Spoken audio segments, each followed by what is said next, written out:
Hi mga ka-discarter! Welcome sa ating YouTube channel. Ngayong gabi gagawa tayo ng short review sa ating nabili online na bagong product from Ulanzi. Ito yung Ulanzi Vl49.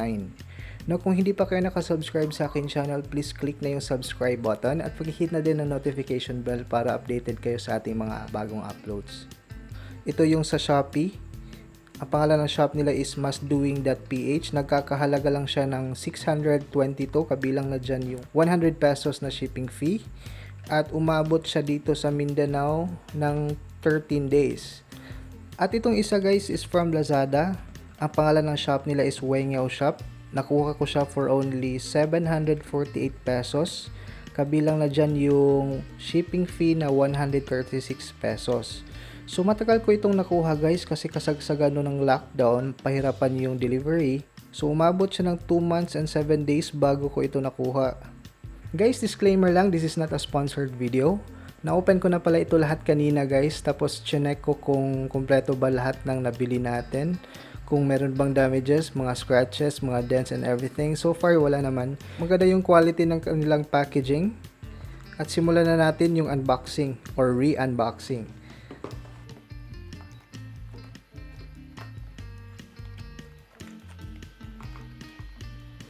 So sa loob ng box guys, yung from Shopee, meron silang card, Ulanzi Vlog Master Plan. Wow, nice. At itong from Lazada guys, from BY-M1DM Shop, wala siyang card. Ito na yung LED light. Sa likod. Okay. Meron silang libreng Type-C na cord. At saka meron silang manual. So guys, close up natin para makita nyo. Ito yung switch para ma-on and off. At itong M is indicator kung ilang percent ng natitirang battery. So ito yung 20%, 40, 60, 80, and 100%. So i-click natin. So, nasa 80% yung natitirang battery. So, level 1, malakas na siya. Level 2, level 3, level 4, and level 5. So, guys, as you can see, meron siyang logo ng battery. Kung magcha-charge kayo, magiging red ito. At kung fully charged siya, magiging green. Ito yung video, guys.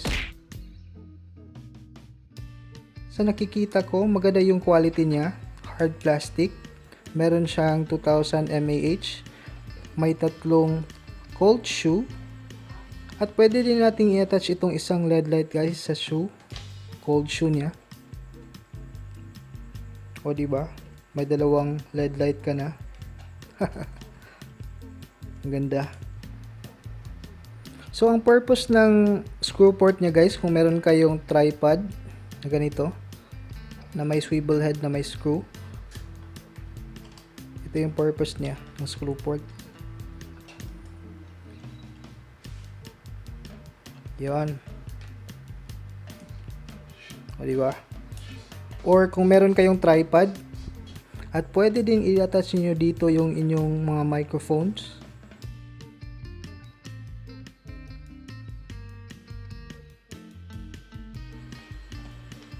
Guys, maganda yung pagka-diffuse niya guys, kasi nakaka-soften ng skin. I-compare ko lang guys itong older model ng Ulanzi LED light. Ito yung Ulanzi card light.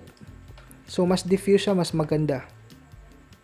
So i-test natin ito sa labas guys para makita natin yung quality. Let's go. Ito yung level 1, level 2, level 3, level 4, and level 5. Ulit. Sa malayo. Level 1, level 2, level 3, level 4, and level 5. Ang lakas niya. At guys, kung fully charged yung battery nyo at naka level 5, kaya niyang mag-light hanggang 120 minutes. Okay guys, nandito na tayo sa labas. Ito na yung level 1 ng ating Ulanzi Vl49. Malakas na siya guys, level 1 pa lang yan. Tapos ang nagustuhan ko sa kanya, diffused na yung light niya, maganda yung effect sa ating mukha, nawala yung aking mga acne marks.